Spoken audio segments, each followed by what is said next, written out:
નમસ્કાર મિત્રો, આજે આપણી સામે ડોક્ટર જીવરાજ મહેતા 89B શાળાના વિદ્યાર્થી એક આપણી સામે છે. એનું નામ છે રાજીવ તના, જે તાજેતરમાં સીઈટીની પરીક્ષા લેવાની છે.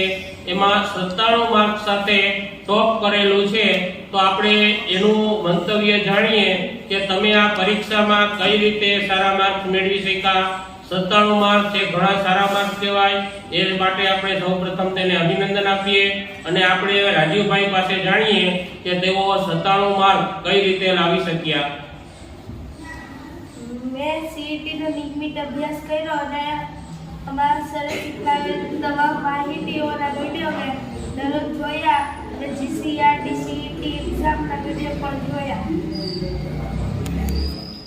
સીઈટીની પરીક્ષામાં રાજીવભાઈ તમારા જેવા જ બીજા બાળકો સારા માર્ક મેળવી શકે એ માટે તમે શું એને માર્ગદર્શન દેવા માંગો છો? તેઓ થાય તેટલું સીઈટી ની બુક વાંચે અને જીસીઆરટી ના વિડીયો જોવે. નમસ્કાર મિત્રો, ડોક્ટર જીવરાજ મહેતા પ્રાથમિક શાળા નંબર 89B, જેમાં સીઈટી નું પરિણામ આવ્યું. કુલ વિદ્યાર્થીઓ 80 વિદ્યાર્થીઓમાંથી 40 વિદ્યાર્થીઓ 40+ માર્ક લાવી શક્યા છે. એમાં એક ધ્રુવભાઈ આપણી સામે હાજર છે, તેને સીઈટી માં 67 માર્ક લાવેલા છે. તો તેનો આપણે માર્ગદર્શન મેળવીએ. ચાલો એ માર્ક લાવે છે કે કઈ રીતે માર્ક લાવ્યા એનું આપણે ધ્રુવભાઈ પાસેથી જાણીએ. અમે સખત સીઈટી વાંચી અને જીસીઆરટી ના વિડીયો જોયા એટલે અમારા આટલા માર્ક. નમસ્કાર, હવે ધ્રુવભાઈને આપણે બીજો પ્રશ્ન પૂછીએ કે તમારે શાળામાં કઈ રીતે તૈયારી થઈ હતી, તમને કોણ અભ્યાસ કરાવતું હતું અને તમે ઘરે કેટલા કલાક વાંચન કર્યું?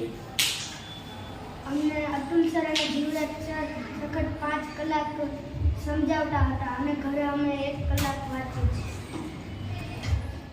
આજે આપણે શાળા નંબર 89B માં પહોંચી ગયા છીએ અને સીઈટી નું પરિણામ આવી ગયું છે.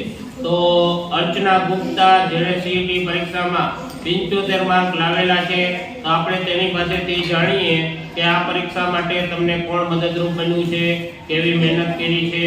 ચાલો આપણે જાણીએ. અમને જીવરાજ અને અતુલ સર 5 કલાક રીઝનિંગ કરાવતા, અમે એ રીઝનિંગ ઘરે જઈને કરતા અને ઘરે 5 કલાક વાંચતા. નમસ્કાર મિત્રો, આજે આપણે શાળા નંબર 89B રાજકોટમાં પહોંચી ગયા છીએ અને સરસ મજાના સીઈટી પરિણામનું રિઝલ્ટ આ શાળાનું આવ્યું છે.